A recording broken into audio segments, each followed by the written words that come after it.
No. No.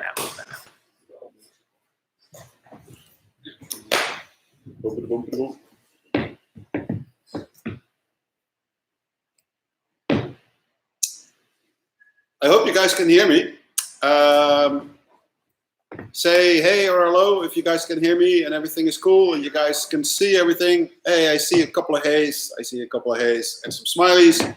So I think we're good here. Okay, guys. Finally, the moment is there to talk about the Score Academy.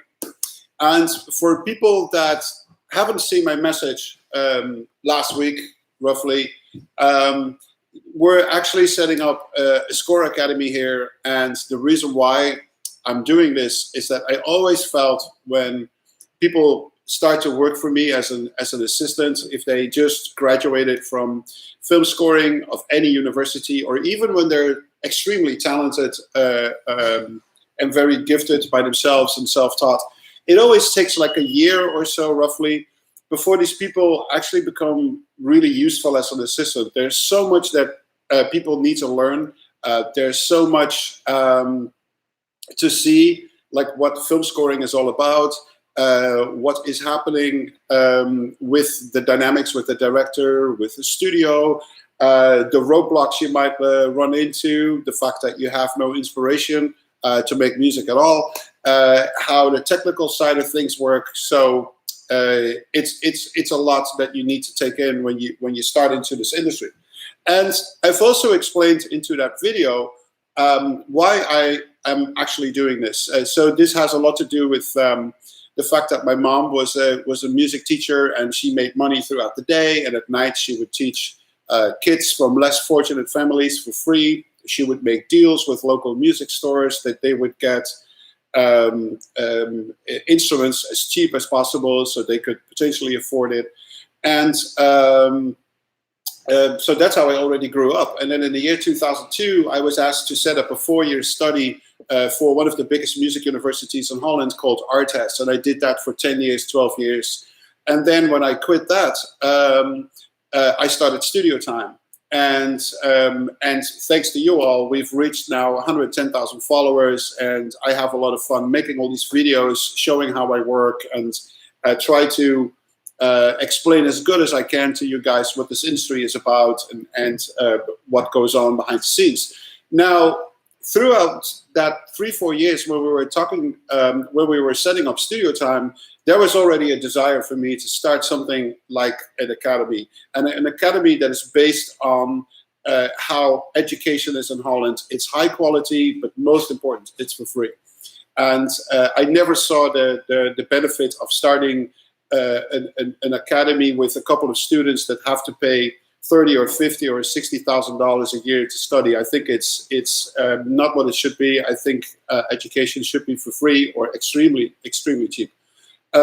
So now that we've gotten to the point to actually start the academy, obviously we just didn't do this overnight, and this has not been a thing that we just slammed together like a month ago and say like, okay, let's start this whole thing.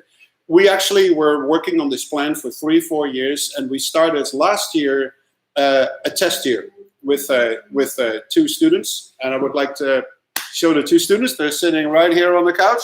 Hello. Say hi. That's Jar Jar, and that is Schwan. Schwan. Those are the nicknames. His real name is actually Jared and Schwan, but one guy we call the Schwan, and the other guy is called the Jar Jar. Anyway, fun aside. So we spent 2-3 years really working on the curriculum, really working on topics like what is important that people that come here need to be exposed to, that then when they leave after a year, they have so many extra tools to or become a very good assistant to a well-known composer or jumpstart their own career, and they now have the tools to really hit it for their own career path. And who are these 2 students? Where did they come from? Well, over a year ago, we did a little questionnaire on my YouTube channel, and I'm looking at Hisham right now. Like 600-700 people responded to that questionnaire that we did on YouTube. 660. Yeah, 600, 700 people roughly. And so when they took the 25 minutes to do the survey to know more about education and more about studio time, we decided to open up the test year to those 500-600 people that responded at first to the questionnaire. So within that pool of 500-600, 85 people roughly, I'm looking again at Hisham, 85 people or so applied for 91. The 81 people, 91 people actually applied. And I spent a couple of weeks really digging through these 91 students, and I selected 2, and voila, the boys were happy to come over. So they've been here since October, and they're going to stay till late July, beginning of August. So it is a year program, and it's a returning year program. This is not a one-off. So we're going to set this up really properly. And with the help from our friends at SCAP, who were also noticing the same issue that I saw, together we worked on this plan and to make this possible, which on my end needed some extra investments. There are 2 physical spaces where Jared and Schwan are working behind their Cubase station, and so they have a similar setup that I have, actually, to be precise, an identical setup that I have. The same speakers, the same touch control, everything. So it took some time to set it up properly, but it really worked, and they were here in October.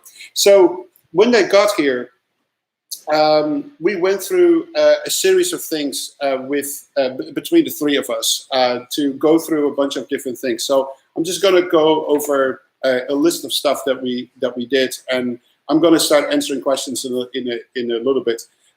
So when they got here, they obviously needed to get used to the template that I have in Cubase, and that took like a couple of weeks until they understood where everything is, what libraries are being used, the key switches, the expression maps, everything that we use here in effect. After a couple of weeks or so, I started giving them exercises to go through all kinds of genres of music. The first thing we did, for instance, was write an adagio for strings, and they would spend 2 days on doing that, and I would then go in.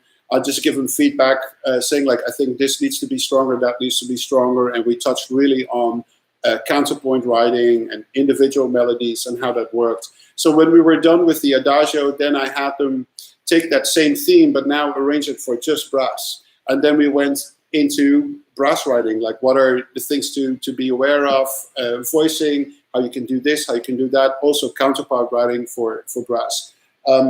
Did the same thing for woodwinds alone, write a piece for woodwinds alone, and we went into the specifics of woodwinds, the things that you need to be careful of, and this what works, what doesn't work, solo lines, doubling of lines, how to work with counterpoint, again, a separate subject.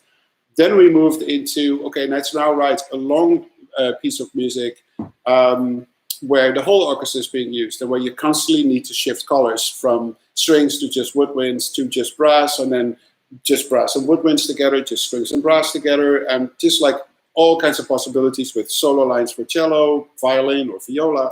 So that was a very broad exercise. And then we moved into different styles of music, and actually following the template, starting at the bottom with the orchestra and then moving our way up into the Junkie XL instruments. So the next thing we did was focusing really on percussion.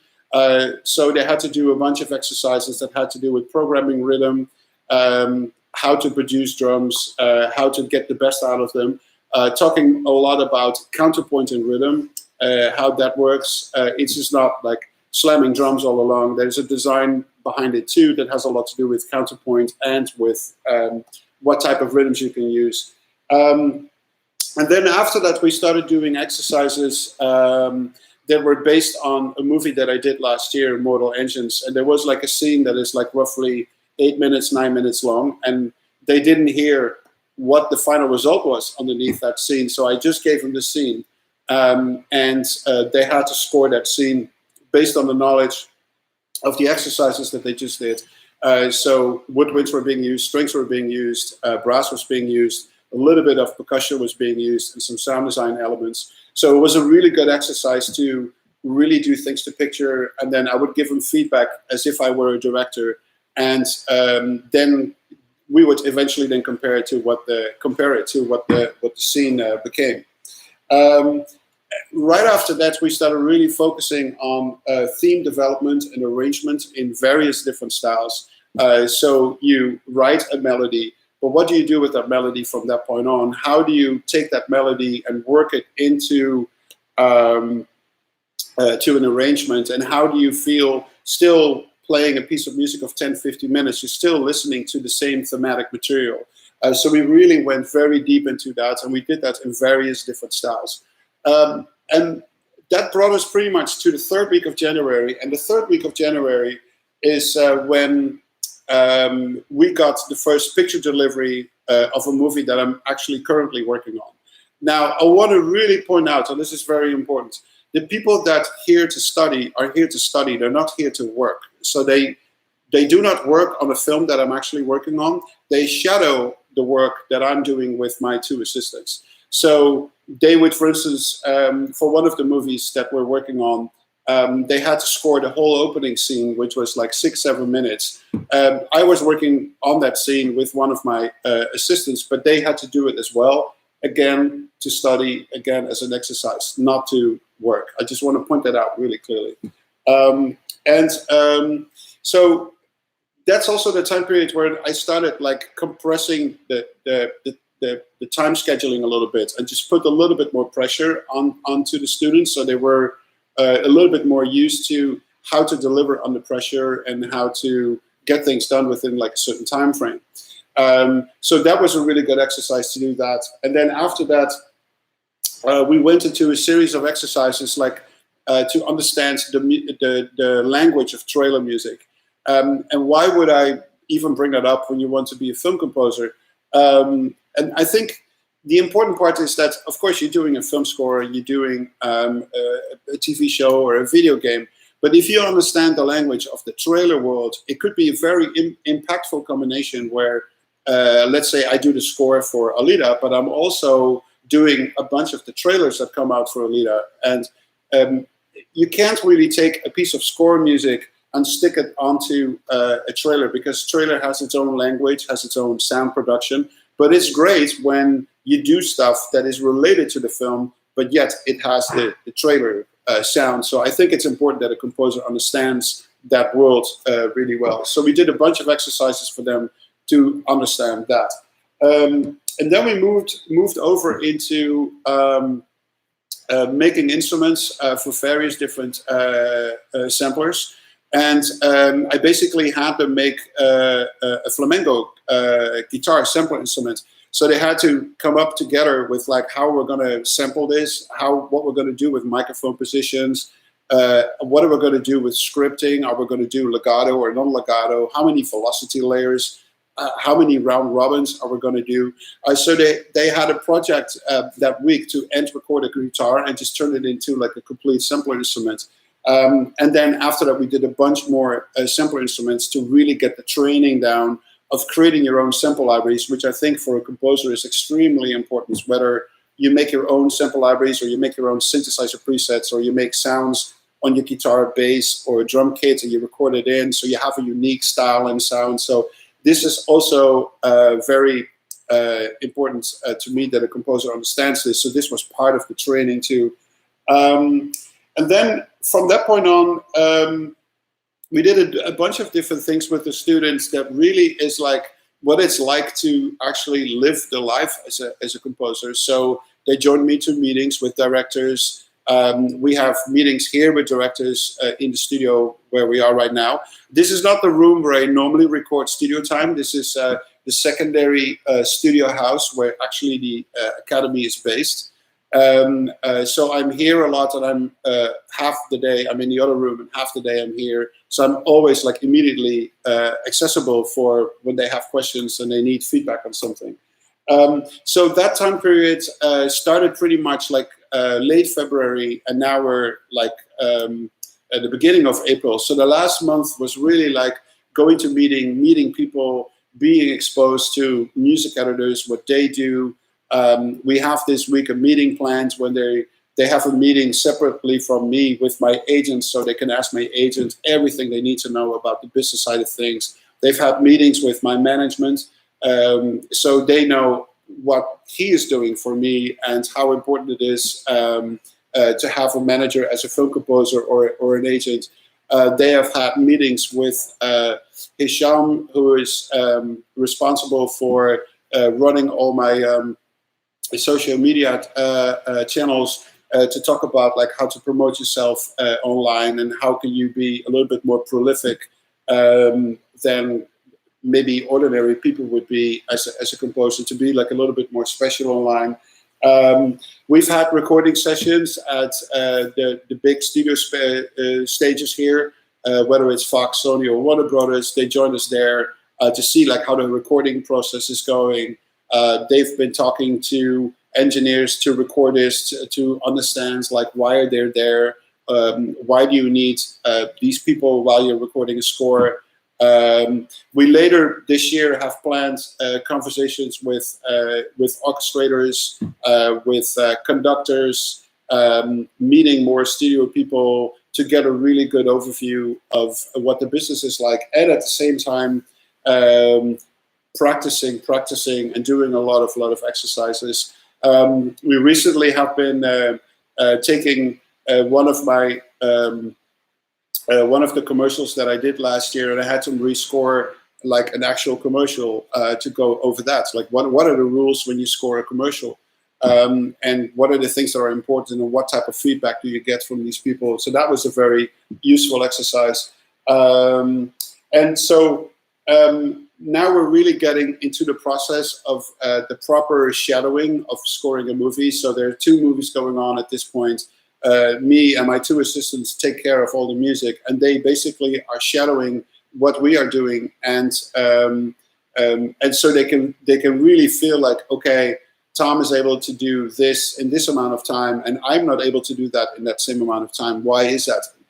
Am I not fast enough, or what is the bottleneck? And learning more about layering production in film scoring, so you have a really rich sound. And so this is all part of what this year is, and a very detailed description, like in very detail, you can find on score-academy.org. So again, score-academy.org. If you have questions, you can also send them to us at thescoreacademy@gmail.com. That is thescoreacademy@gmail.com. But if you go to the thescoreacademy.org website, you find all the information that there is to know about this year of education here. A very important point I want to point out, and this is a question that's been asked by a lot of people since that video came out. It doesn't matter where you're from, okay? I just want to point that out. It doesn't matter where you're from. Schwan comes from Switzerland, but has an Iraqi background. Am I saying that right? And Jared, sorry, we're so, we call each other with nicknames. Jared comes from the north of England, Leeds. So by any means, it doesn't matter whether you live in America, or you live in Europe, or you live like elsewhere, it doesn't matter. Obviously, every country has limitations to obtain a visa to actually come over here in the US. So I don't know what the playing rules for that are, and I would highly recommend that you look into that wherever you live in the world, how easy it is potentially to get a visa to get to the US. So obviously I have no control over that part. And then regarding there's another misunderstanding as well on the application side of things, which is how good do you need to be, or how old do you need to be, or how young you need to be. Age is not a limit here, so it doesn't matter, I would say. And when it comes to the level of making music, I've said, or you have the minimum degree is like a master's degree in music. It could be an instrument, it could be film scoring, it could be any form of music education. or you're self-taught but extremely talented. So I'm looking for the people that are extremely talented, that you just need a year of a push before they can start their career. This is not an education for people that just finished high school and they think this might be interesting. I'm looking for people that already finished the study, already work in the industry, and they feel they need more experience and more knowledge to really push their career forward. So it's really for that top layer of people. I just want to be very clear about that. So now I see questions just like flying by, and I've been talking straight for 20 minutes, and I would do you extremely a disservice by not answering questions. So while the answers are flying by, I'm just gonna go through the questions that are being texted to me. So let's see.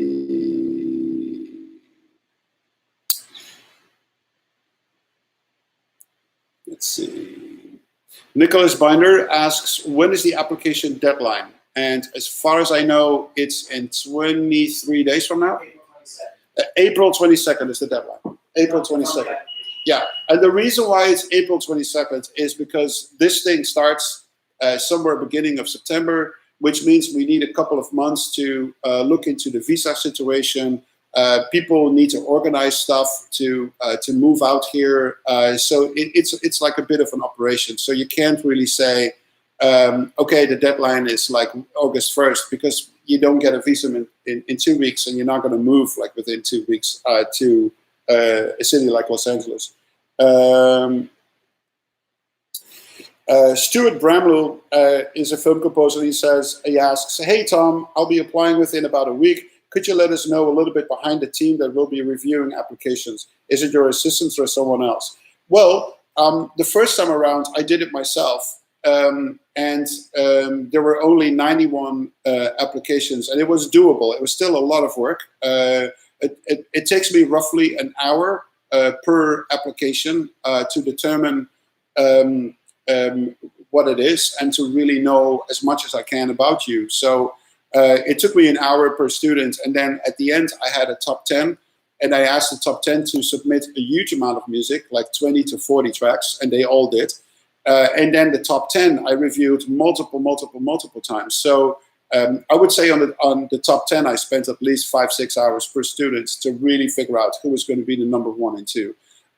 Depending on the volume of the applications that come in this time around, we might need to hire extra people to make this work. And most likely I will use my music editors to do that, who are super senior, super experienced, and we'll just all do it from one location. So it also means that if somebody is quite unsure, he can just ask me, she can ask me right away. It's like, hey Tom, what do you think about this, or what do you think about that? So that's how we're planning to do this. But yeah, if there's going to be 1,000 applications, I need a lot of people to go through it, because I simply cannot do it all by myself. But I will be in control of it and monitor it like super closely. Hi Jung, I hope I say that right. Is the Score Academy every year thing? I'm an undergraduate student, but I'm not eligible enough yet, but really want to be a student. And then you also ask, where is it going to be held? Well, the actual physical academy is here in Los Angeles, in my studio, so you have direct access to me, to my assistants, to all the people that come in and out of this building. And this is an every year thing, unless there's a financial issue that we can't deal with it anymore. But I don't see any problem there. So as far as I'm concerned, full steam ahead every year. Edgy Music asked me, when do the applications close for your Score Academy? Well, we just said that, April 22nd. Hey, there's a Jared that asked questions. Jared Evans, I'm going to call you Jar Jar Evans from now on. How long will you be doing at the Score Academy? Because I'm only 14 and in the future I would like to become an assistant composer to start my career. Well, if everything goes well, we're still around in 4 years, and you can then apply from that point on. Lefteris Luanu asked, hello Tom, what is needed for financial proof that we could be part of the program? I don't quite know how to answer this thing, besides the fact that the education is is obviously for free, and but the people are responsible themselves for making the trip out here, finding a place to live, and just provide for food. It's pretty much the same as any other study that you would do. Let's see. Christopher Doucette, is there any way to get any kind of feedback on our original submission so we could know where to improve? So I'm sure you're referring to, I'm sure we're part of the 500 people that did the survey online, and then we reached out to those 500 people who wanted to apply. I would say it's a little too much for me to review, just like potential 500 or 1,000 or 1,500 applications and email everybody back in detail what is right or what isn't right, or what I felt, or where you could improve. I would just say, just keep watching the studio time episodes that I do, so you have an idea like what the level is that I'm striving for myself, and also what I'm hoping that the level will be of the people that start studying here. So that would be a little bit too much for me to deal with that. So I'm sorry regarding that. Let's see. Jeremy Torres asked, how much does the academy cost? Like I just said, it's for free, but you are responsible for living in this in this city. Max Dugan asked, will you take people who are in college? No, because you need to be done studying, or you're or you're just done and you're so extremely talented and self-taught that you could potentially apply for this, and you would become part of this. If you go to the website, score-academy.org, it lists like very, very precisely what I'm asking of the people before you even consider to apply. You need to have a really decent knowledge of orchestral music, orchestral arranging, orchestrations, counterpoint, and at the same time in modern music and all kinds of versions of modern music. So again, this is not a study for people that just finished high school, or they're, that's why I think the average youngest person that would apply is like maybe 24 to 25, and as old as like, 40, 45, 50, I don't know. But I've seen on the applications the last time around when we did this, it's like it starts as young as 24, because usually that's when you finish a master degree, or that's when, if you're self-taught, you get to a level where you have a good amount of talent and a good amount of knowledge about all these different things, if that makes sense.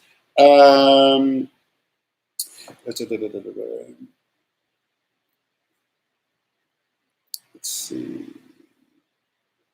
Again, there's a lot of questions coming in, like how much does it cost? I keep saying it's absolutely for free, but you are responsible for living in this town, like any other study.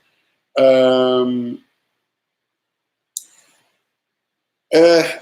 question by a person that has a really long technical name. We are just finishing high school, and we want to know what it's like to be a film composer. Should we apply?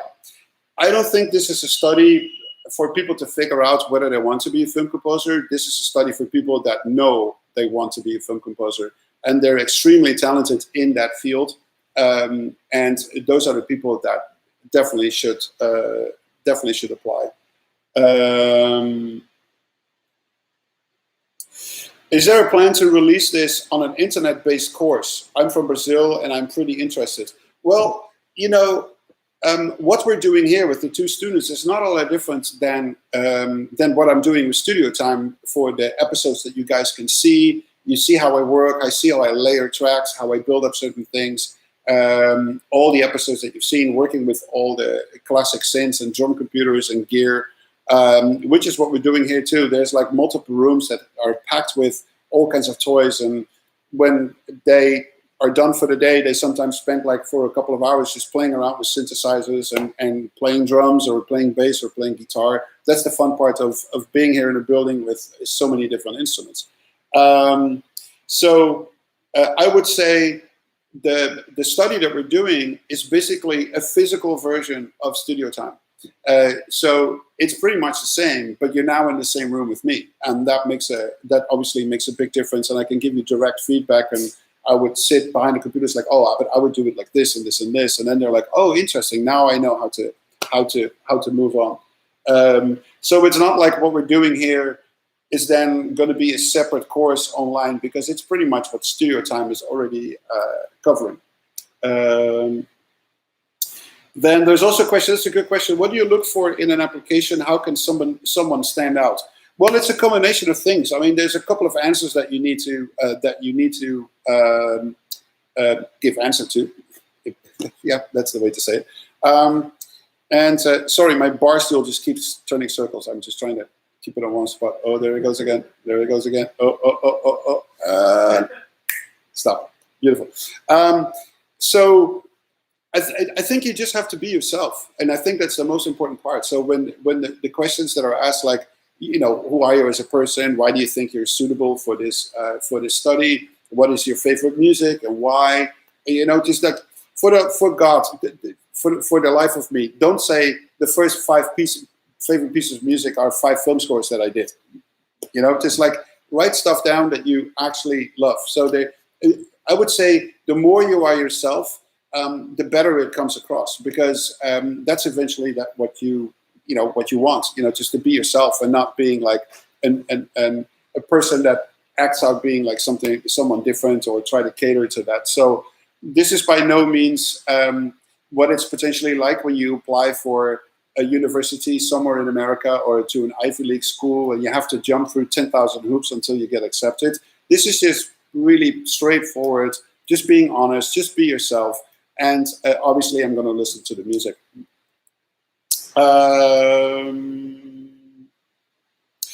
And then let's talk a little bit about the pieces of music that I'm asking you to do.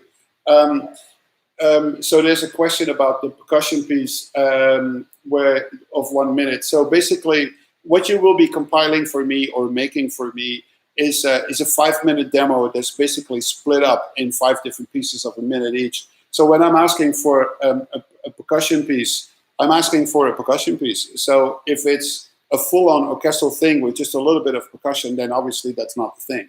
So it needs to be very percussive driven. And if you use some other sound effects in there or something there, that's totally fine. And that goes for the other styles as well that I'm asking for. It should be predominantly that style. Obviously, a piece of music always has like different things in there. Somebody's asking, are you looking for specific skills in student over other skills for the upcoming year? Actually, I'm not. The top 10 that I had last year, they came from all over the place. There was like somebody that came from pop music, somebody came from 100% orchestral scoring, and not even, the person hadn't even worked with a sequencer before in his life, and just like a paper pencil.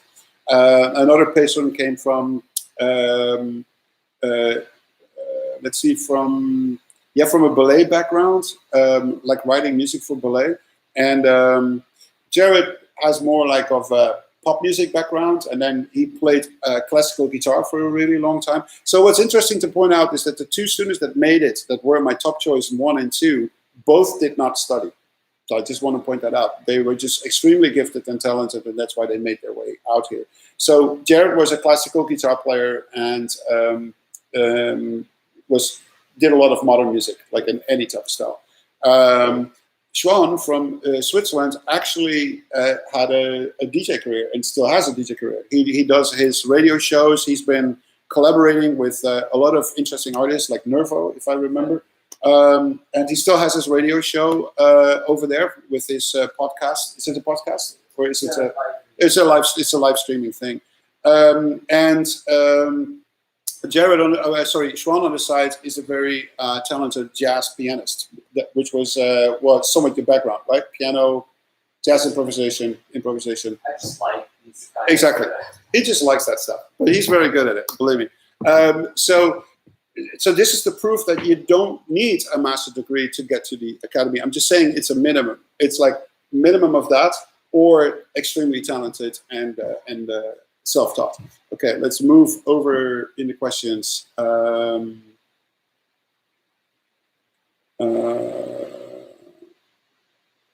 When are you doing another Cooking with Junkie XL? Zike Africa asks. Man or woman, I don't know if Zike is a girl or a guy name. I'm sorry. Man, we're backed up with the cooking episodes. We've got hundreds of them. We just don't have time to air them, but we'll get to it. Don't worry about it. Let's see. Okay, there's a question about a visum. So again, I am not a visum expert. People that work with me know a little bit about visa, but not everything. This is so different from country to country to country to country. You really have to check in your own country with the American embassy or with an immigration lawyer that works in the country that you live, how the rules are. I just simply don't know, and I don't want to create false hopes or false intentions here. So you really should check this on your own, what the rules are with visa, because I just don't know. Do we need a music theory background? I would say you don't necessarily need a theory background, but you need to have an extreme feeling for it. So the case with the two guys here, they didn't study orchestration as such, but when they write both stuff for strings, they do things naturally that are according to what is perfect to theory. And it has something to do with how your ears are developed and whether you hear it or whether you don't hear it. So I wouldn't say it's a must. It's definitely a plus, because so much in film scoring comes down to theory, especially when you have to work so incredibly fast. You just fall back on a lot of things that you know are just working, and certain tension chords and harmonic resolutions. How do you quickly transpose within a scene from C minor to E major, and how do you do that really, really quick? So I would say theory is very, very handy. And what I just said, or you have an extreme feeling for it by just playing something, and it all feels very natural and very, very right. So let's look at some more questions.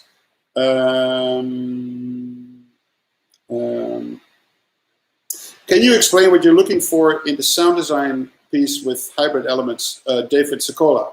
Well, David, pretty much what it is. It's a sound design piece with hybrid elements. And hybrid elements, I mean, so it's a sound design piece primarily, but it has like some orchestral colors in it in a really cool way, or it has some cool vocals in it, or it has some cool guitars in it, or it has I don't know, a good saxophone in it. Who knows? Maybe there's some really talented saxophone players out there. I'm just saying that's what hybrid means. Hybrid means like it's primarily electronic, but it has those organic live elements in it. So that's what that means. Let's look at some more questions. How intensely will you be scrutinizing mix and production value versus actual music composition itself? They're both very important. Because you will not survive in this industry if you write beautiful music, but you simply don't know how to produce it. You will also not survive if you can produce wonderful sounding music, but the music is simply not interesting. So it's very important on both sides. I would say if I have to pick between the level of production skills that the student has or the level of writing skills, I would say the writing skills are definitely more important in production. Because production, you can learn to a certain extent, but that only goes to a certain extent. If you've never done production in your life before and you enter this completely green, it's hard to catch up. That's all I'm saying. So I just want to be blatantly honest here. So it's good if you have experience in both. I would say the musical part is definitely more important than the production side. What would the daily time commitment be like? Would there be any possibility to work a part-time job to cover living expenses, or would the Score Academy require our time 24/7? No, it's not 24/7. There's I'm looking at Hisham. What was the minimum amount of hours that we determined? Like it's on the website, 6 or 7 or 8. I forgot what it was. But obviously, with a minimum time input into the study, you get obviously less out of it. The more you put in yourself, the more you're going to get out of it. So obviously, that's like a golden rule. And even though we're checking it, actually, what it says on the website, I thought it was like 6 hours or something, and that would be weekdays. But the 2 students that are here right now, like sometimes they're in the middle of something and they just don't want to let it go, and they just keep going until midnight or 1 o'clock, or sometimes the whole weekend, because they really want to do it right, or they're frustrated that they can't finish it, or they're super motivated and they want to keep going with something else. So that is totally up to you, and that is actually somewhat the same as a real study, where some people put in just 4 or 5 hours a day, and other people put 15 in a day. You know, it depends, and especially in the creative studies, it's a little bit different because yeah, it's all about like self-development and how you get better and how you get more creative and how you get more efficient and how you get better at certain skills. So a lot of practice obviously comes with the territory. Let's see. Hi Tom, can we attach a short video to the application? Jared Hall. Hey. Well, it's Jared with 2 A's. Oh, it's still Jar Jar. They're another Jar Jar. Wonderful. So actually, people have done that. They created like as part of the application, like a small YouTube video that was set to private, so I could actually see it, but not other people. And they would give like a little tour in their studio, or how they worked, or they would showcase themselves playing an instrument. I mean, that's totally fine. I mean, let your fantasy run wild. The most important thing, obviously, is the application itself and the 5 tracks that I'm asking of you to make.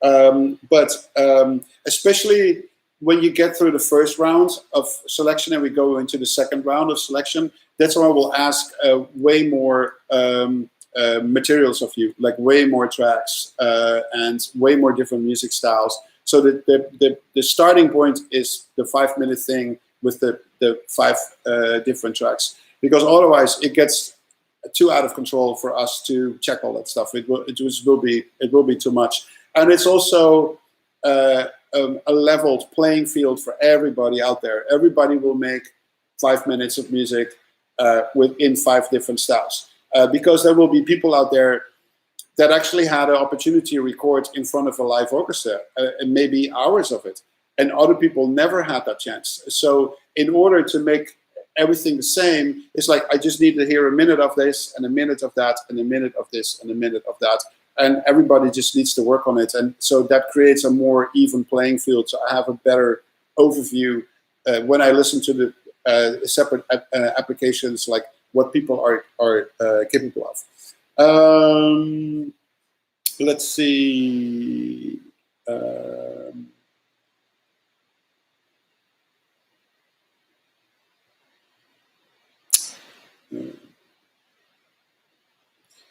Max Matthews asks, if I change my first name to Jar Jar, will it increase my chances of a successful application? I mean, I don't know. You know, this year we had a Jar Jar. I'm just happy that next year we don't have a Jar Jar. So maybe we shouldn't pick Jar Jar. Yeah, like, who knows? Yeah, it's like, doesn't matter. It doesn't matter. Let's see.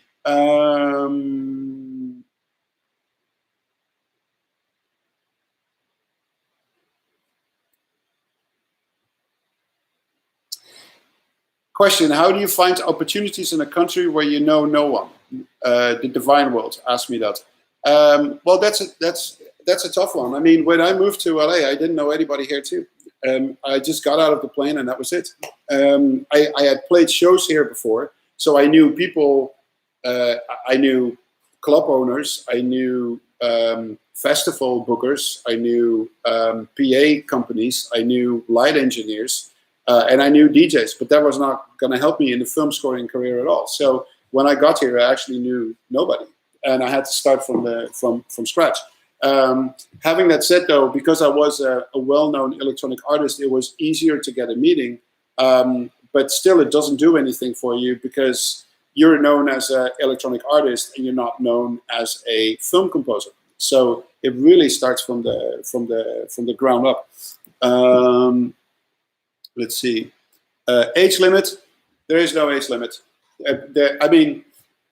I would say there's a relatively bottom limit. That's what I just said. It's like the last time around, I felt that the youngest applicants were like 23, 24, and that makes sense with where you are in life. You have enough experience as a self-taught musician, producer, writer, composer, or you just finished a film scoring degree at a study like USC or any university in the world. So minimum is like definitely 23, 24, 25, and then it goes up, you know, to whatever. I actually last year we got an application from a guy that was 79, and I'm not joking. There was a guy that was 79 that applied, and his music was actually pretty good, but he was beaten by some other people. Let's see, what more questions? If we don't have sound design experience, we don't qualify to apply. No, that's not what I said. What I said is that you have to deliver 5 pieces of music in different types of categories, and one piece of music is a sound design piece. So yes, if you don't have any experience in sound design, potentially that piece might be a lot weaker than some of your competitor applicants. But that will go in every category. There will be people that are really good at sound design and great at electronic music and potential drum tracks, but they've never written anything for an orchestra, let alone orchestrated properly. So everybody has this issue. I yet have to find a student who is absolutely brilliant at doing everything. And that's also the point of doing 5 styles that are so different. And usually as a composer, you have a good control over 1 music style or maybe 2, but usually not 4 or 5. And that's also the trick. So you can see like, oh, this person is really strong on this, and then that person is really strong in that. So like I said, I'm not looking for, there's not a standard student that would be ideal for this. It's like, oh, you have to be an orchestral guy, or you have to be an electronic guy. It doesn't work like that. You can come from any musical background. You can have any interest in any style of music. One applicant last year, the only thing he knew really well was world music. So all the 3 styles that he sent to me were very much centered around world music, and it was very impressive music. So he was one of the persons that I really liked from the application.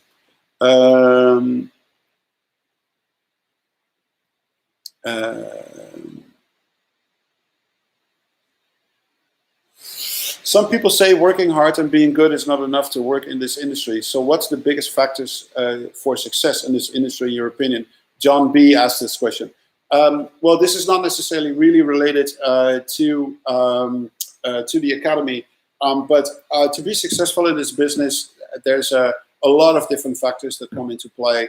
It's not only how great of a composer you are and how well your production skills are, how well you understand all kinds of different music styles, but more so, what kind of person are you?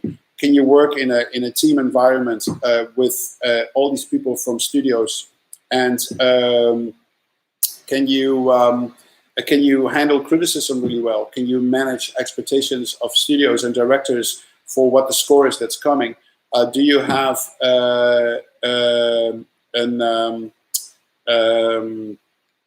do you have the skills to deal with time stress, with deadlines, with everything that's related with management and making sure everybody's doing what they're supposed to be doing and delivering, obviously, at the very end, great music at the end.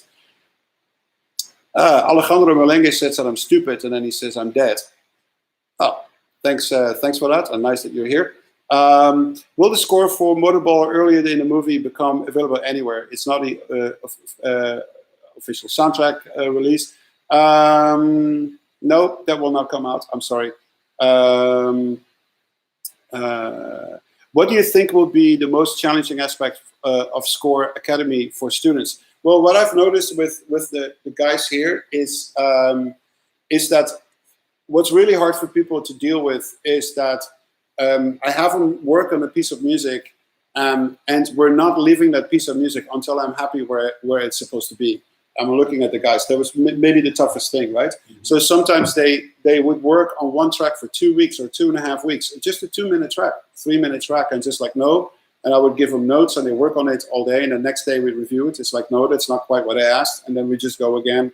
And so this is exactly what I'm going through as a film composer. It's like, do you really want to spend 30 attempts on the same piece of music? Not really, but it is practical what's really happening in film scoring. You get so many notes from all kinds of different people, and it's very important that you actually have the stamina just to go through it and just to find how hard it is to find joy again, to then start on that same piece of music again, because it's easy to write a different piece of music every day.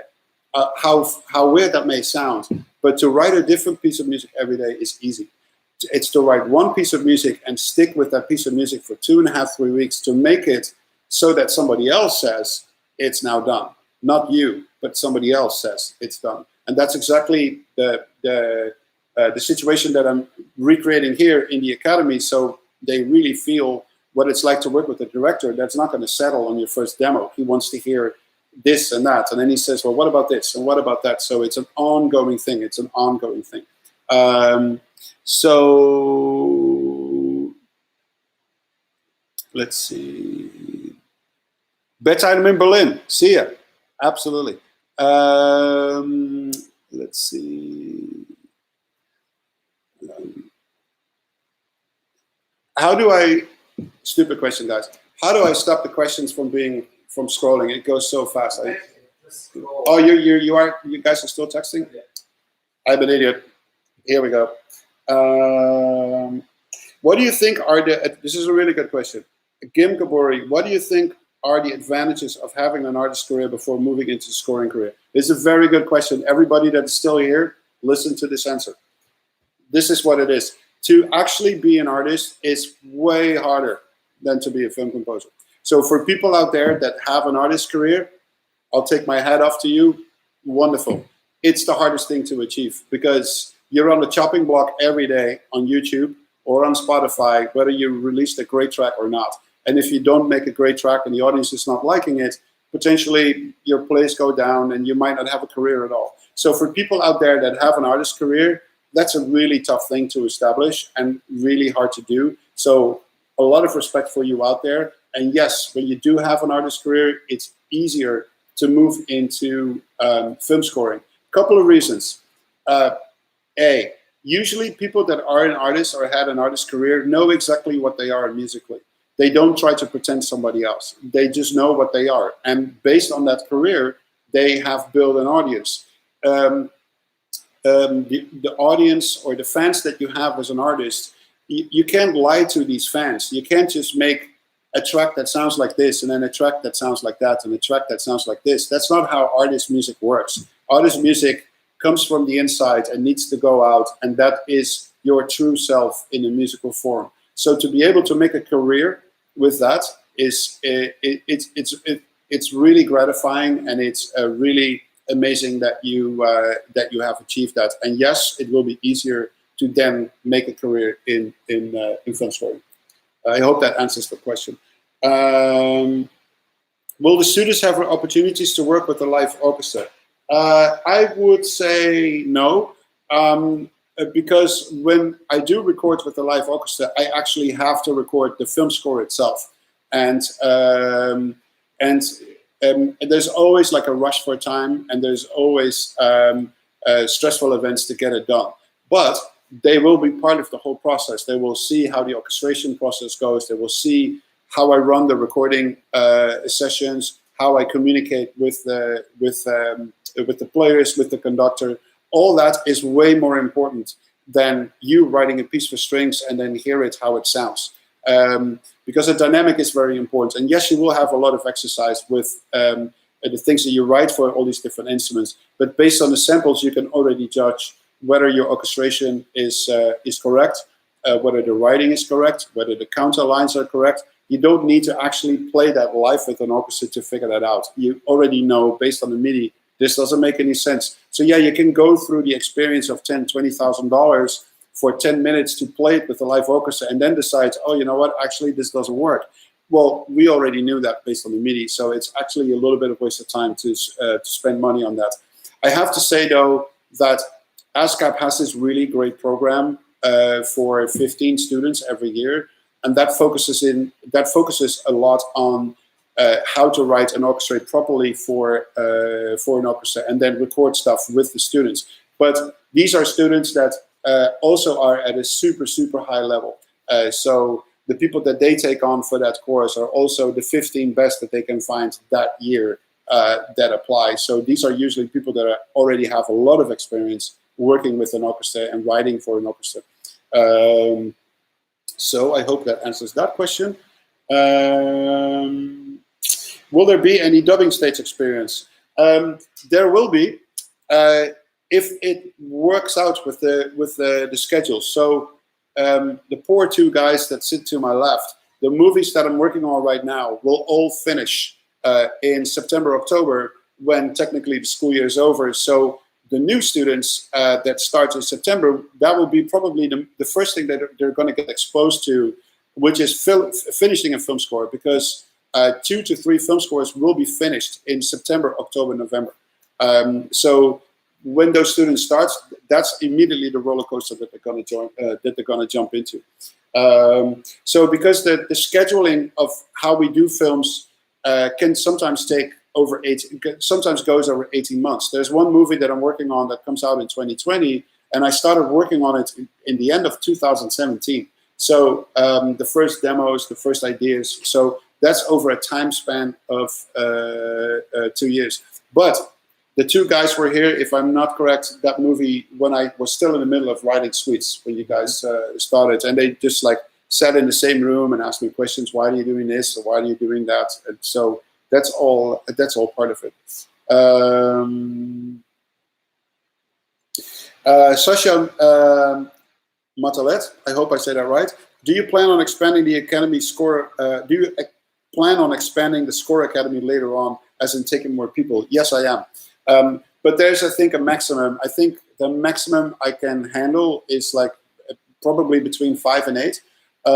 Like on a personal level, just because otherwise it becomes too much like a school system, and that's not the point. The point is that you really feel like you have first-hand experience how it would be to work in an infrastructure like this, not by actually working, but by doing exercises and being exposed to the work pressure, being exposed to all the people that have anything to do with film scoring. And I would love to build it out, but this has a lot to do with technically money. You know, I would need like an extra house and extra Cubase setups, extra computers. So this could be a little bit of an expensive adventure. But hey, we have room for 2 right now. It's a good start. So let's nail that first, and then we'll move on.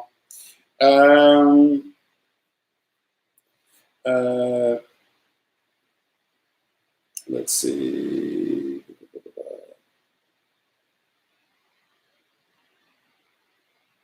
Brendan Barrett asks, as a high schooler, is there a specific area that I should focus on, etc.? Counterpoint, melodies, orchestration. Well, if you apply, all these things are important. So if you have to do your orchestral 1-minute piece, obviously this goes into orchestration. This goes into counterpoint, original writing, changing of colors, and obviously the 4 other pieces have the same approach, but then within that music style. So when you talk about an electronic track or a percussion track, you would rarely talk about counterpoint in electronic music or orchestration techniques for electronic music, because it's just called different. But it's still the same idea. In an electronic track, you also have multiple different layers, and they need to work together seamlessly as you write, the same as you write a piece for an orchestra, where everything needs to work together absolutely seamlessly. So the technique is the same for all these 5 different pieces, but they're just called differently.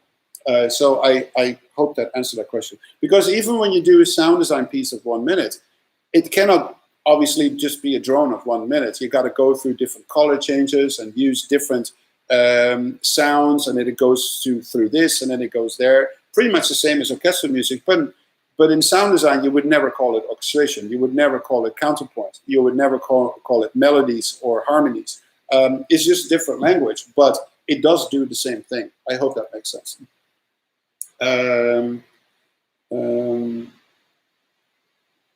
So there's a few questions regarding the financial support statement as part of the application for non-US applicants. I would really refer to sending questions to thescoreacademy@gmail.com, so I have it actually answered by experts and not me wearing a yellow fireball t-shirt. I mean, what kind of facts are going to come out of a guy that wears a yellow fireball t-shirt? I can talk about music and I can talk about everything that's great about being here as a student, but when you have serious questions when it comes to visa and the financial aspect of this application, please send your questions to thescoreacademy@gmail.com or go to score-academy.org and just go there. But I would highly say read the application like really properly and just read it a few times, because a lot of questions that I'm being asked are actually just right there. Like what demands are necessary, if it matters where you come from, if it matters how old you are, it's like all there. So read it carefully a couple of times, and then if you still have questions, please email us. And for visa questions, I would defer to the country that you're from and just look for an immigration lawyer or go straight to the American embassy and just say like, hey, I'm from Armenia. What does it take to get a visa for the US? I'm from Moscow. What does it take to get a visa to the US? I am from South Korea. What does it take to get a visa to the US? Japan, Australia, South Africa, Brazil, Argentina, Canada, England, Norway, Iceland. I've had questions from all these different countries. That's why I'm calling them out. This is really like a worldwide thing. It doesn't matter where you come from. It would help though if you speak English, because if you don't speak English, that could potentially be a problem in communicating, internally here. What needs to happen? Nyland, do we get to cook together too? And the boys can answer that question for me right there. Yeah. Yay. Yes. Yes, there's a lot of cooking. There's a lot of cooking here. And we have some pretty darn good meals. So that's all happening. Ahmed Al-Musawi has Ahmed Al-Musawi, I hope I say that right.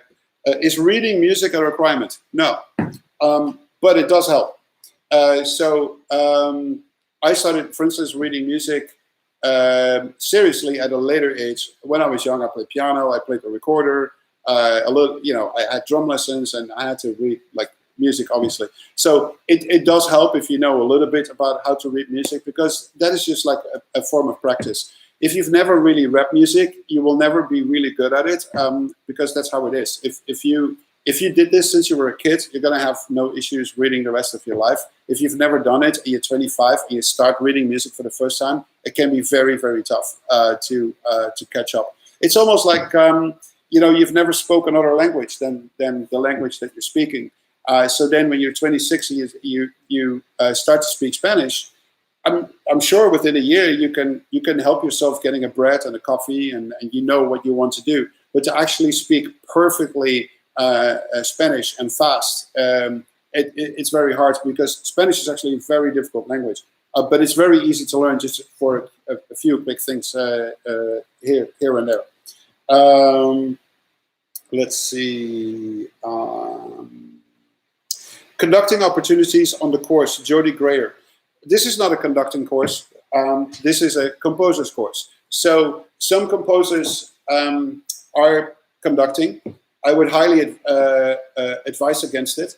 And the reason why is that it's way better to sit in the control room and just to listen to everything that's being recorded with the microphones, because that is your end result, not what you're hearing in the room. And if you're standing in front of a 68 string section, 14 brass, and a 14 woodwind session with live percussion, everything sounds so incredibly amazing. And it's so incredible how these people play. that you can very easily get caught into the mistake that you think it's actually all good. And it's not, maybe. Maybe the timing wasn't off, maybe there were some intonation problems, things you might not immediately pick up in the room when you're recording with an orchestra, unless you're a very experienced conductor, like the conductors that I've been working with, and lately Conrad. You know, you're talking about a guy that has like 50 years of experience in conducting, and he's a master at it, and he hears immediately where things are wrong, and also how to fix it. So this is not a conductor's course, like I said. There will be no conducting lessons. You will be talking to conductors who do this for a profession, and you can learn from them what is important and what is not important. But I feel from a composer standpoint, it's actually way better to be in the control room, because then you also can control the conversations with directors and with the studio. And when you're out there conducting the orchestra, you don't have that one-on-one connection with the director or the studios in the control room, and you might miss a lot of important stuff that's being said while you're conducting your piece of music. And I think the composer that conducts his own music is a very old school approach, and the people that are still doing it are also people that are extremely experienced at it. John Williams, James Newton Howard. These are people, John Powell, these are people that are so experienced in doing that. But as a beginning composer, I would not focus too much on the conducting side of things. My honest question. My honest answer. Another question, there's a chance that the course will be online to everyone. This is what I said earlier, is that studio time, the videos that I uploaded there, that's really for you guys to enjoy online in its free form. And what we're doing with the course here is pretty much what studio time is, but then it's physically being here in my studio and the feedback that I have to these students. So it's really the physical aspect that makes the difference. And we're just going to keep going with studio time. So there will be new episodes down the line. What happens at the end of the academy? Possibility to get hired or to get connected, or does it simply stop?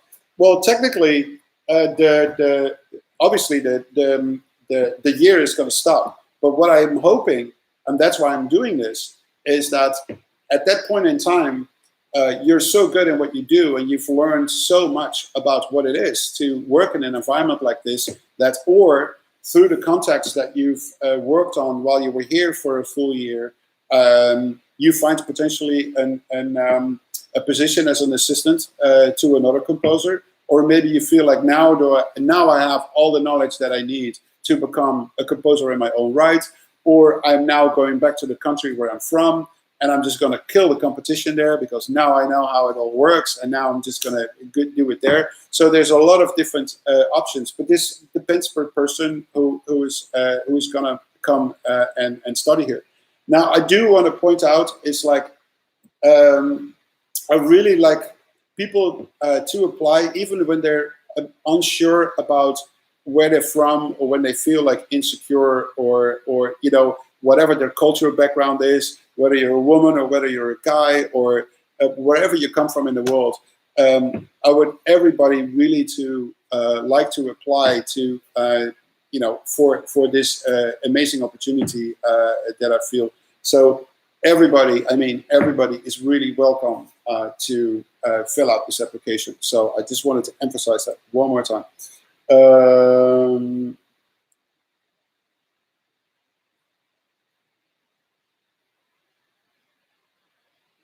There's an interesting question. Brian Delgado, also a composer. Do you think you can create a Facebook group for the Academy and organize events, competitions, and feedback? Well, we actually did talk about it, and since this is a test year, we touched a lot about on these different things. But since it was a test year, we didn't come out. But there are plans, you know, to do potentially live streams for the first official year. So you guys can ask the students questions. Obviously, we do a lot of like filming around the studio, so we have like little videos that you can show how it is for these two persons to be here and study. And I think there's some good ideas in your message. So we're just going to throw it in the group, even though the study is like pretty hammered, like what every student needs to be exposed to. But we're always open, you know, to new ideas, how we can improve, how we can do things better, how we communicate things better to you guys.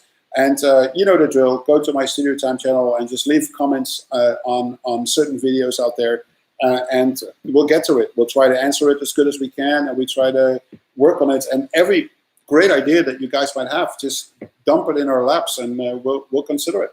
But that's the beauty of having this communication between me and you guys. Oscar Lundberg asks, how would you say this compares to an assistantship or working on an actual production? It is the same. At a certain point when we get to the year, and I'm asking this the guys, I guess it now feels the same as it does being like an assistant. Yeah. So it's like the first month and 2 months, you really need to get used to Cubase, and then we do some exercises, and then at a certain point, you know, you're shadowing the work that we're actually doing on the film, and that's where you also start feeling the time pressure. It's like, holy cow, I have like a 6-minute cue to do, and I only have 2 days to do it, but it needs to be done in 2 days.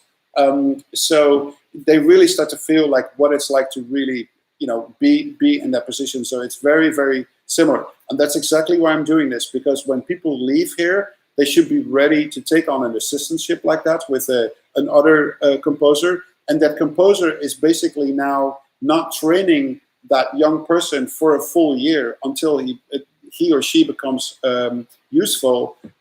But that's why this year is here, to create better assistants and to create better composers out there. And I feel very hopeful at this point. So let's see.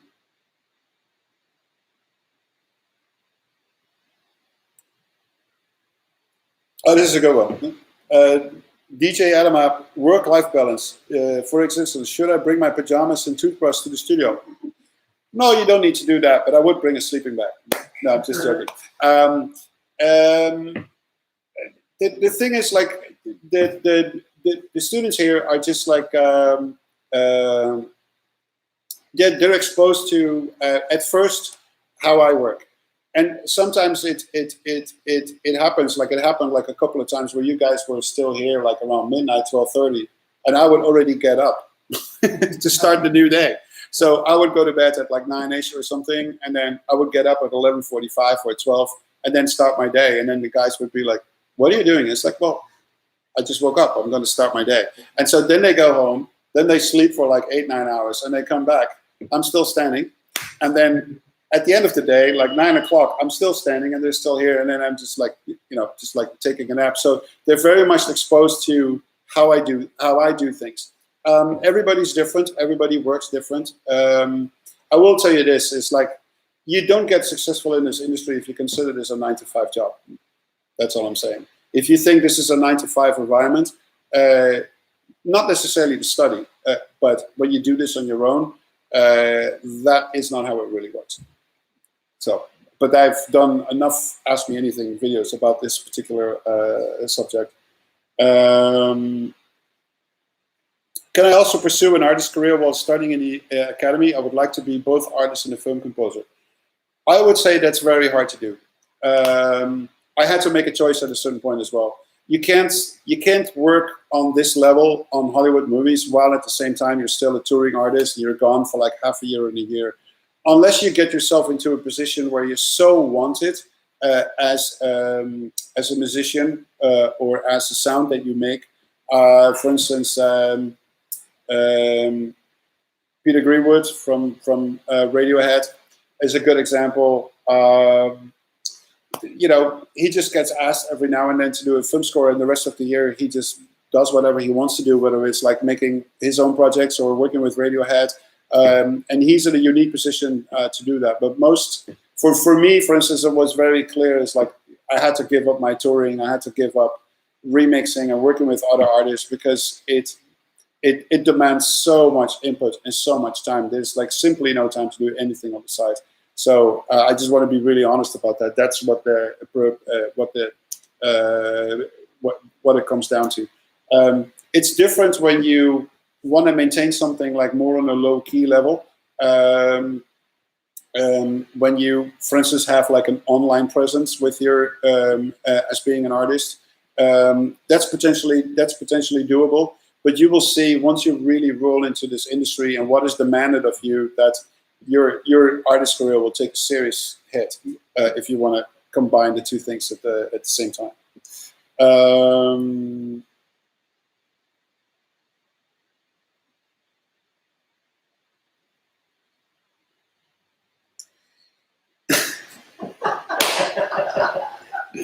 Anyway, Aaron Antolik, speaking of time, do you find that inspiration comes after you've been awake for a while? Working with lack of sleep can provoke new ideas. Actually, it's like both. It's sometimes when you sleep like for 10 hours a night for a couple of days in a row, you have so much energy throughout the day, and you have a lot of energy to work on new music, and it just happens just like that. Now the other side is something that I also really like, and that is that you're seriously deprived of sleep, and that turns you into this like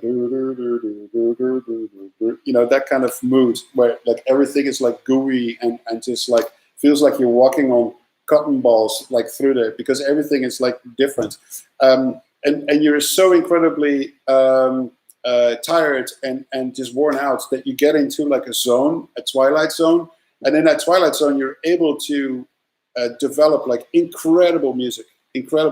So it's like both, but on both scenarios you hit a roadblock no matter what. I mean, I've said this multiple times, I'm not a machine, I'm not at war power like every day.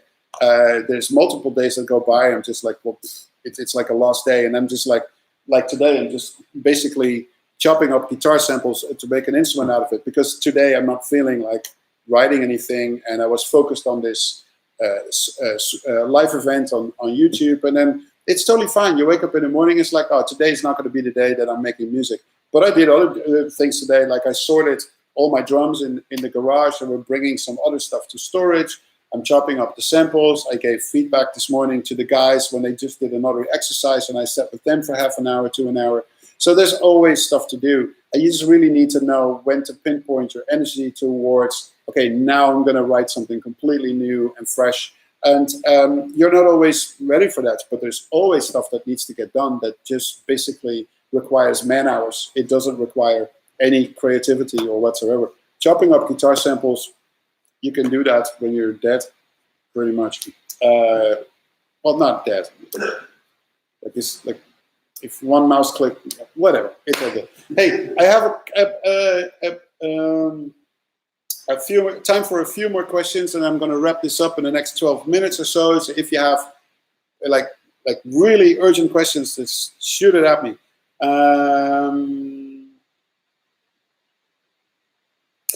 This is a very important question. Vittorio Lanucci. Vittorio Lanucci, I think that's right.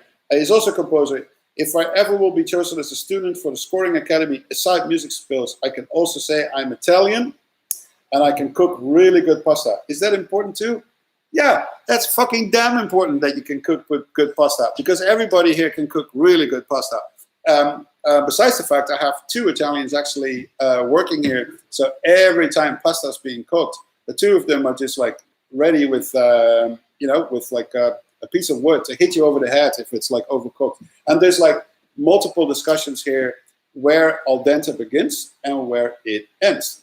And me and the Italians are 15 to 20 seconds off. They want to take it out 15 seconds earlier, and I want to wait 15 to 20 seconds earlier. And it's an ongoing discussion every other day. It's horrible. It should be forbidden. But anyway, it's reality. No, if you're a fantastic cook, that's awesome. It has no impact on your application. But it's nice that people can cook.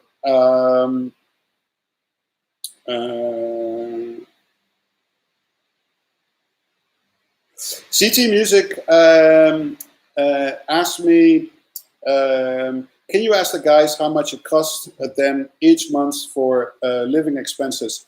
I'm looking at them, but I can give like roughly like a ballpark. It's like I think like anywhere between $1,800 and $2,200, something like that. Overall, yeah. For rent, I'm paying $1,200. Yeah.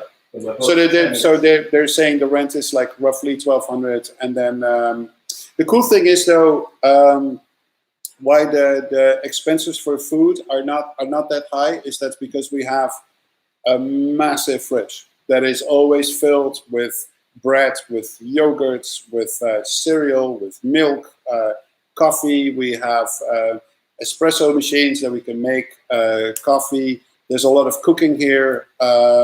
There's all kinds of lunch meats. There's like bananas, there's apples, there's oranges. So I make sure that the fridge is really well filled. So nobody really needs to have any food issues. And, you know, usually when you guys come in, you know, in the morning, you make yourself a toast. You start the day with a cup of tea in the morning. Huh? That's what they say in Leeds. Cup of tea in the morning. Yeah, right. That's right. That's right. And then you know, we have lunch together. Sometimes people go out on their own to go to a grocery store and just get a salad or whatever. But usually we just eat together at lunch. And then dinner is just like a little bit more free fall, because there are certain people that work here that work strictly from 9 to 6. Not creative people, but people that do tech or, you know, administration and things like that. And then there's so that depends like who's going to stay later. And usually, if we have to pull like really long days with the artistic crew, me and my assistants on the films, when it's like really long days, then I provide like lunch like brought in from the outside, and we always try to go for healthy options. So there's not a lot of like terrible pizza eating, or, you know what I mean? Like we really try to eat healthy, because whatever you put into your body, that's what's going to come out also creatively. So if you put a lot of shit in, at a certain point, the creativity will stop. Let's see. Do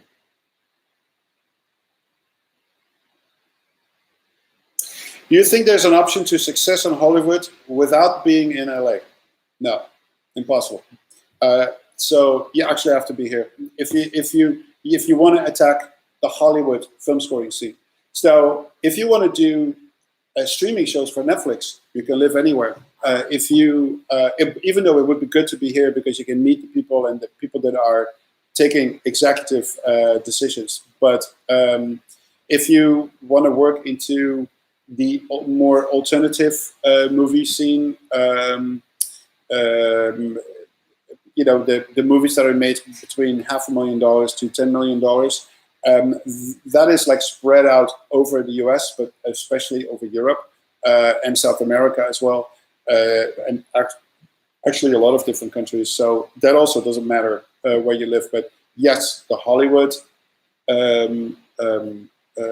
film scoring scene, you just have to be here. Is it allowed to turn 5 pieces into one suite? I mean, I leave that up to you. I just want to make sure that I hear these 5 disciplines pretty isolated for like a minute, so I can really check that out, what your skills are. So if you make one piece of music of 5 minutes where everything is like happening at the same time, I wouldn't say that's a very good idea, because that's not really what showcases one specific potential students from another. If it's just you know, one piece of music, and that's why I'm asking for those 5 different things. Let's see.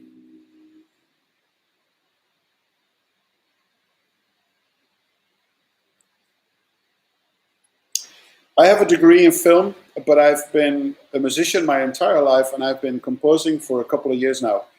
If I want to become a composer, do I have to get more education? No, maybe not, or maybe yes. That would be a judgment call based on listening to your music and you know, the things that you write down about yourself and what you potentially are looking for. So if you feel this is for you, that can push you to like a new level in film composing, I would definitely consider to apply. Question was asked by Andrew P. Roberts. The Divine World asks again, what? So I need to be in Hollywood to succeed in film scoring? Yes, for Hollywood films. Not if it's not Hollywood films. So I just said that when you want to do Netflix originals, or you want to do Amazon originals, or originals for Hulu, you can technically live everywhere, but the executive people that take the decisions who to hire are still all here. So it just helps that you're here. But if you want to focus on English or French or German or French or Spanish productions, it's probably better to be there. You know, so it really depends what you're looking for. Is there a problem about producing on another DAW than Cubase? That's actually a very good question. It doesn't matter what you work with. It really doesn't matter. So there's no requirement in the application that says you need to be an expert in Cubase. It doesn't say that anywhere, because it doesn't matter. I've actually had people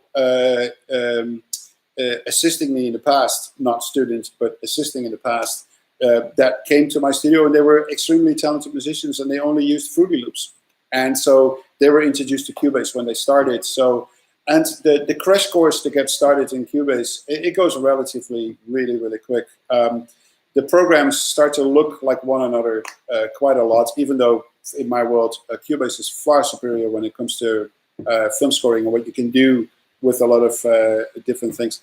You guys weren't working with Cubase either, right? No, I was working.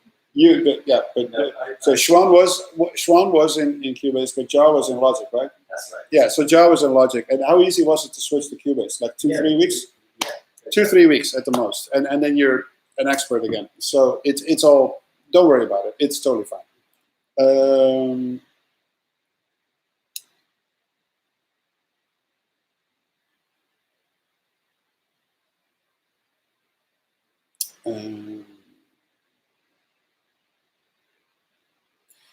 James Mora Antunes, is there any problem about? Oh, no, I just answered that. Sneaky. You asked me the same question twice, or you said it to me twice. Oh no, I'm just reading the same message again. It's all my fault. It's like nobody's. It's just my fault. Okay, a few more questions, and then I have to go. Even if I were self-taught, do they have to work experience? Not quite sure what that question means, but I think. Are you asking of me, if you are self-taught, that you need work experience in able to apply? If that's the question, I would say no, that doesn't matter. You can be self-taught and have no experience in film scoring at all, but the important part is you want to be a film composer. So I'm not picking students that don't know what they want to do in life. I'm not picking students that say, oh, I potentially want to be a film composer, but maybe I want to be an artist, and maybe I want to be a video game composer, maybe I want to be this and that. No, you want to be a film composer. That's the deal. So I'm going to select the students from the group that say, I have always dreamed to be a film composer, I want to be a film composer, and this is what I would love to do. So that's an important part of it.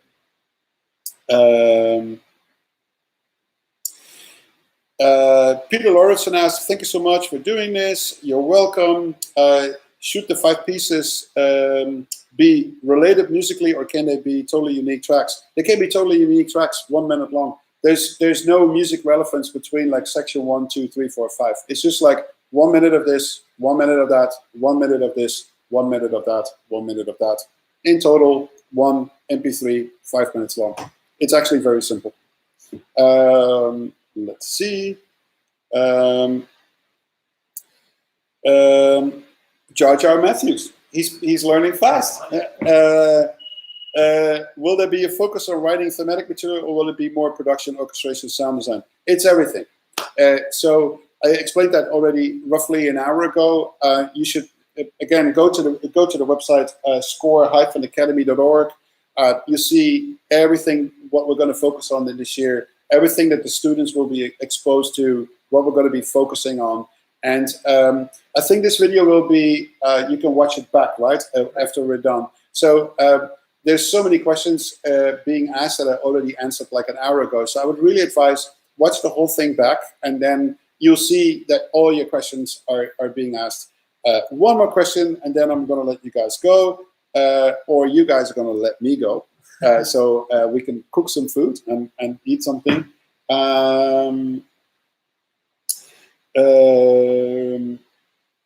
It's so tough to move, and it's a good question, Jody Grier, which is my last question here.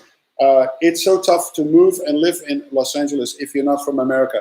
Yes, that's true. I went through that nightmare myself, and these two young gentlemen went through the nightmare their self. It's not easy, but it's all part of the bigger thing.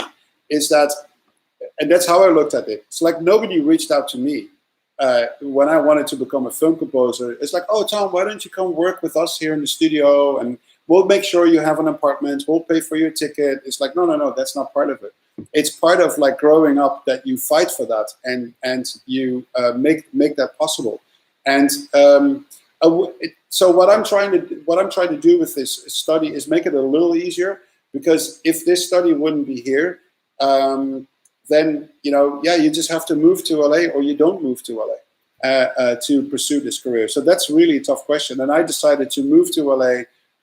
Not to try it, to do it. So in my world, there's no try, there's just do. And that makes it sometimes very tough for me to deal with like certain things, because I want to conquer them, and I don't want to, it's like there's no trying in my world. It's like, oh, let's go to LA and try to be a film composer. No. I went to LA to become a film composer. And the fact that you have that mindset is also forcing you, it's also driving you forward with different energy. And you also come across to other people with different energy. So a lot of people that I meet in this town are not trying, they're just doing.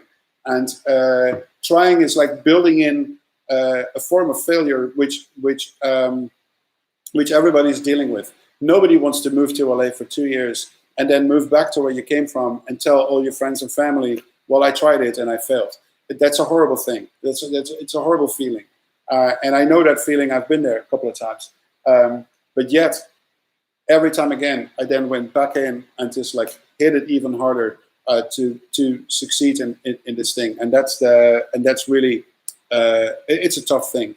So yes, it's not easy to move to LA. It's horrible. They make it hard for you, even opening up a bank account, getting your driver's license, renting an apartment. Everything it's tough. It's the same for Americans when they move to Amsterdam or to London. It's tough. It's the same system. And they have to get used to things that you guys have to get used to, things how they work over here, which is extremely different than potentially where you come from. So guys, I really hope I could answer as many questions as I could.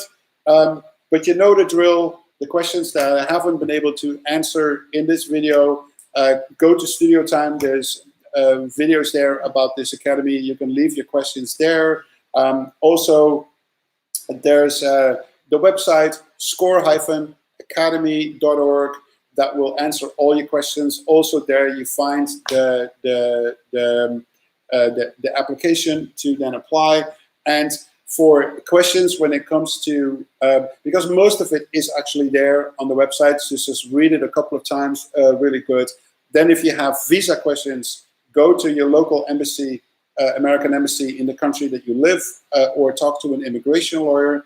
And if you have questions, if you can't find it on the website and you still have important questions, please email it me at thescoreacademy@gmail.com. So one more time, thescoreacademy@gmail.com, and the website is score-academy.org. And that, ladies and gentlemen, friends of the world, brings us to the end of this wonderful talk with you guys. I want to thank you again for being here in the numbers and asking me all these great questions. And I'm looking forward to see you guys soon with more information about this Score Academy. Thank you so much, guys. And I'm looking forward to welcome 2 students in September here in Los Angeles to start the course. See you soon.